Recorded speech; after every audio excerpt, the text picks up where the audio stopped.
ишенесизби? Аял киши мага телефон чалып атат. Сизге суроо деди. Макул бериңиз десем, мен жумушта тигүүчүлүк кылып иштейм деди. Өтө жакшы. Анан бүгүн баламды ала келдим эле, кайтканда күйөөмдү мен жумуштан чыктым, жолго чыгып, машинаң менен тосуп ал.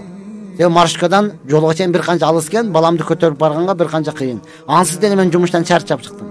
Ошого машинаң менен келип жолдон тосуп ал деп телефон чалсам, албай койду деди. Кайра чалдым, албады. Эптеп үйгө жетип барсам, күйөөм үйдө кир жууп отурду. Анан неге телефонду албайсың десе, үйдө калып кеттир, көрбөптүрмүн дептир. Ошого эки сөз айттыр да. Бирөөсү чимосуң дептир, экинчиси лох дегенде, кыскасы бир орусчалап бир нерсени айткан экен, күйөөсү таарынып үйдөн кийимини көтөрүп кетип калыптыр.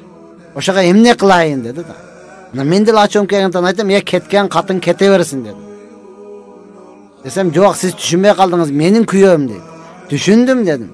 Сен иштесең, күйөөң үйдө нам бышырып, кир жууп олтурган болсо, анан эки сөз айтсаң көтөрө албай кетип калган болсо, ол катын экен да.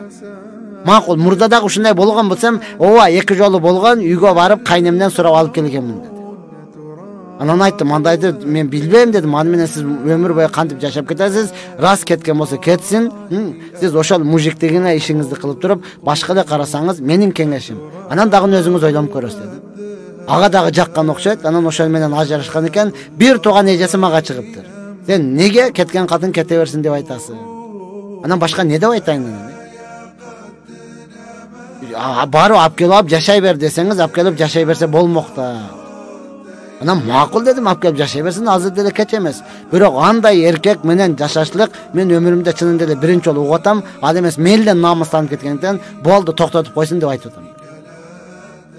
Мына ушунчалык деңгээлге жетип калдык да. Ушунчалык деңгээлге жетип калдык. Ошондон ооба шариятта эгерде эркек менен аял чындап эле турмушта алып кете албаса, чындап эле экөө бири-бирине жактырбай калган болсо, чындап эле мындан кийин жашоо жок боло турган болсо, анда Аллах субханаху таала талакты коюп койгон. Чындап эле. Машрух та талак. Талак деселе асман жер титет. Ооба, эч кандай себеби жок.